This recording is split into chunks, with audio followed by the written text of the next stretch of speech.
네, 다음 키워드로는 트럼프 팩트체크 만나보겠습니다. 현지 시간으로 14일이었죠. 트럼프 대통령이 법무부에서 연설을 했습니다. 이 자리에서 다양한 코멘트들이 나오게 됐는데요. 어떤 내용들이 좀 있었는지 팩트체크 들어가 보겠습니다. 예, 여러 가지 얘기를 했습니다. 본인이 이제 갑작스럽게 저는 이제 이날 대화를 왜 했는지 잘 모르겠다는 생각이 들었는데 갑작스럽게 법무부를 방문해가지고 여러 가지 얘기를 했는데 이제 일단은 자신이 억울하다는 생각을 최근에 했던 것 같아요. 자기가 그동안 대통령이 되기 전에 약간 억울하다는 생각을 좀 했던 것 같아요. 그래서 이제 법무부 가서 이렇게 법적 자문을 좀 받고 좀 자신이 법무부에서 뭔가를 얘기를 하면 이것들이 신뢰도를 갖는다고 좀 생각을 했던 것 같아서 그래서 법무부에 대한 영향력도 좀 강화하고 충성파도 좀 배치를 해야겠다는 생각을 했던 것 같고요. 과거에 자신이 수사했던 인물에 대한 보복 선언도 좀 해야겠다고 생각했던 것 같아요. 원래 이제 그런 게 뒤끝이 좀 있는 분이라 이런 생각을 좀 했던 것 같고요. 그다음에 요 자리에서 지지층 늘 이분은 지지층 결집과 이제 정치적 입지를 강화하지 않으면 안 되는 생각을 늘 약간 그런 컴플렉스 좀 갖고 있는 것 같아서 그런 생각을 좀 했던 것 같은데 내용을 좀 제가 말씀을 드리고 요거를 이제 언론들이 약간 요거를 이제 팩트 체크를 좀 했습니다. 그래서 요 부분을 좀 말씀을 드리겠습니다. 그래서 트럼프는 이제 법적 문제에 대한 주장을 했습니다. 그래서 이제 트럼프가 주장한 게 뭐냐면 정부기관이 정치적으로 편향돼 있고 자신을 탄압했다고 얘기를 했습니다. 그리고 수사와 이제 기소에 대한 거대한 음모론, 늘 음모론을 얘기합니다. 근데 이 부분에 대해서는 트럼프 선거 기간과 러시아 접촉은 FBI에 있어서 독립적으로 조사되었고 이 부분에서 이제 별도로 이제 조사가 됐다고 합니다. 그리고 이제 요거는 음모론은 입증되지 않았다고 합니다. 그리고 이제 요거는 이제 트럼프가 한 것은 이제 거짓으로 드러났다고 합니다. 그리고 이제 2020년 대선 관련해서도 주장을 했습니다. 트럼프는 대선이 조작됐다. 그러니까 사실 자신이 당선됐는데 바이든이 이제 원래는 자신이 당선됐고 바이든이 당선된 게 아니다라고 얘기했는데 법원 판결과 재검표를 했는데 바이든이 당선된 게 맞다고 합니다. 그래서 이 트럼프 주장은 사실이 또 아니라고 합니다.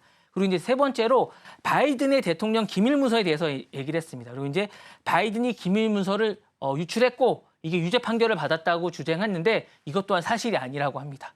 그리고 이제 자신이 이제 당선이 떨어지고 나서 이제 의사당에 대해서 1월 6일 날 이제 그 자신의 지지자들이 의사당을 이제 폭동을 일으킨 적이 있습니다. 우리나라 이제 법원을 폭동했듯이 이쪽에 이제 트럼프 대통령이 이제 폭동을 일으킨 적이 있는데 이 부분에 대해서 이제 FBI가 과잉 대응을 했다라고 얘기를 했습니다. 이렇게 이제 얘기를 했고 요 많은 사람들을 이제 트럼프가 이제 사면을 한 적이 있습니다. 이 부분에 대해서 사실 검증을 했는데 상당수가 이제 폭력 사건에 이제 연루된 사람이었고 이 중에는 이제 할머니가 있었다고 얘기를 했습니다. 트럼프가. 근데 이제 조사 결과 할머니는 없었다고 합니다. 그러니까 이 부분도 사실이 아니었고요.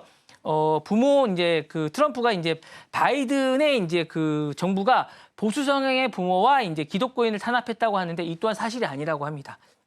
그리고 이제 트럼프 주장이 불법 이민자들이 범죄율을 증가시켰다고 하는데 이 또한 이제 2024년도에 이제 조사를 해봤더니 이민자들의 범죄율과는 상관이 없다고 오히려 그 이민자들은 늘어났지만 범죄율은 낮아졌다고 합니다. 그리고 이제 계란 가격을 최근에 얘기했는데 아까 말씀드렸다시피 계란 가격이 자신이 들고 나서 이제 하락했다고 합니다. 35%. 근데 오히려 계란 가격이 높아졌지 않습니까? 이 부분도 사실이 아닌 걸로. 그러니까 이제 주장하는 부분이 상당수가 사실이 아닌 걸로 드러났고요. 우크라이나 지원금도 얘기했습니다. 이제 미국은 우크라이나를 이제 3,500억 달러를 지원했고 유럽이 1,000억 달러라고 지원했는데 독일 킬 연구소에 따르면 2024년 12월까지 미국은 지원금 중 1,290억 달러를 지원했고 유럽이 2,690억 달러를 지원했다. 그러니까 유럽이 더 많이 지원했다고 합니다. 그래서 이것도 사실이 아니라고 합니다. 그러니까 지금까지 많은 것들이 이제 약간 사실이 아닌 걸로 했고 사실 이제 결론적으로 대통령의 연설은 법적 문제, 우크라이나 지원 문제 상당수가 왜곡 과장된 게 좀 많은데 결국은 이제 이제 이런 부분들은 이제 왜 했느냐라는 생각이 좀 들면 지지자들 이런 부분들 결집을 좀 위한 게 아니었나라는 생각이 좀 들고요. 사실 여부와 떠나서 이런 거보다는 이제 자신의 좀 지지층 결집을 위한 게 아니었나라는 생각이 좀 듭니다. 네.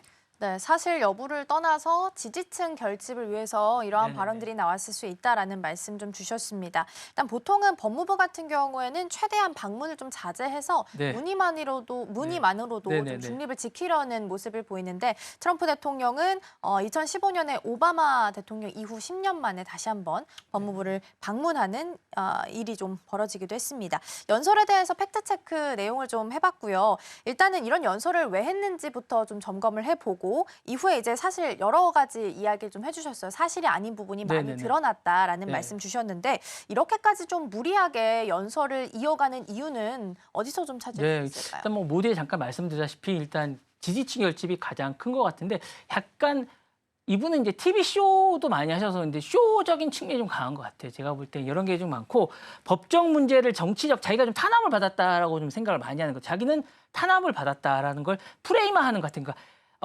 자기 자신이 셀프화 시키는 게 좀 많은 거. 셀프 약간 탄압화 이런 게 좀 많은 것 같아요. 그러니까 현재 여러 개의 민사 소송에 취해 있거든요. 형사 소송도 많고요. 그래서 이제 유죄 판결을 받았으니까 이런 것들이 자신이 법적 문제를 포장을 해서 지지층을 결집하는 약간 이런 쇼를 법무부 가서 하는 거죠. 그래서 자신이 이제 이런 데 가서 이제 자신이 해서 바이든 행정부가 자기를 탄압해서 원래 자신이 문제가 없는데 자신이 이제 법적 탄압을 받았기 때문에 유죄 판결을 받아서 이런 부분에서 이제 유죄 판결 신뢰도를 낮추는 거죠. 자기 탄압을 받아서 이렇게 해서 이제 희생양이라는 프레임을 좀 만드는 것 같아요. 그래서 이런 것 같고요. 요즘 최근에 가장 많이 하는 게 이제 모두의 맨 처음 제가 첫 번째 이슈도 만들었는데 이민 문제를 이제 강력한 선거 다음 프레임인 것 같아요. 그래서 이제 이런 것들을 이민자들을 어떤 이민 프레임을 만들어서 이런 걸 만들어서 이제 유권자들을 모으려고 하는 것 같아서 이 이민자들을 만들어서 이제 이런 거를 만들어서 당시 일자리를 뺏어갔다.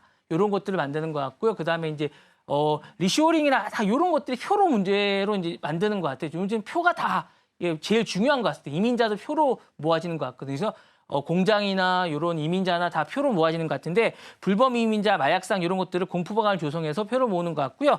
우크라이나 지원 문제에도 사실은 바이든 정서와 이제 아메리칸 퍼스트도 다 표인 것 같습니다. 그래서 이런 부분도 이제 반전 메시지를 만들어서 자신에게 이제 강한 이미지를 만들어서 표를 만드는 것 같고 선거 조작은 이제 대선 대비를 하는 것 같으니까 선거 조작 이것도 선거에 마찬가지입니다. 정당성 논리를 만드는 것 같고요.